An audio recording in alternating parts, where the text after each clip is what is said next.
सुनो हनैया रजिया तोय करो है अपने मरजिया जब लागो है।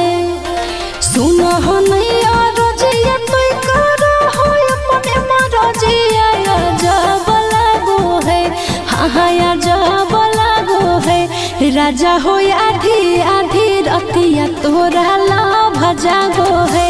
राजा हो आधी आधी रतिया तोरा लाभ जागो है।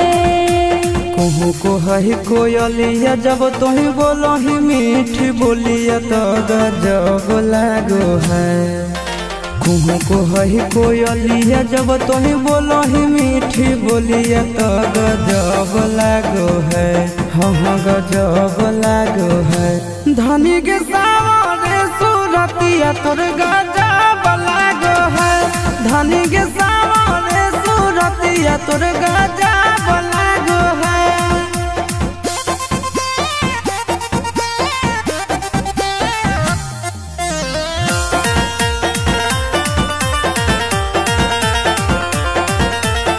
राजा के अपना तो हखी राजकुमारी गे गुस्सा में ना सैया जी के दे है कोई गारी गे।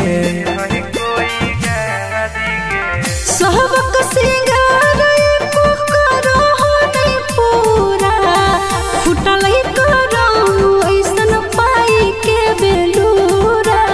अपना सावरिया के हही आखी के पुतरिया सब दब लागो है। अपना सावरिया के हही आखी के पुतरिया सब दब लागो है। हाँ दब लागो है। धनी के सावरे सूरतिया तोर गजब लागो है। धनी के सावरे सूरतिया तोर गजब लागो है।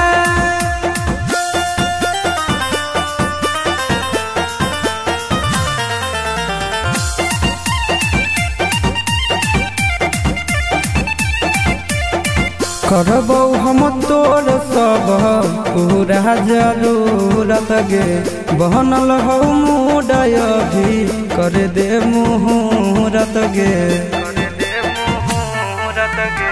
अपना ते बोटिया में हमारा फुसला बहो दिन रात से जी आपस समय के बितावो। एक्सपीरियंस के निंदिया उड़ो साटो ही जब तो ही बिंदिया गोरी लव जागो है। एक्सपीरियंस के निंदिया उड़ो साटो ही जब तो ही बिंदिया गोरी लव जागो है। हाँ लव जागो है। धनी के सावरे सूरतिया तोर गजब लागो है। धनी के सावरे सूरतिया तोर गजब लागो है।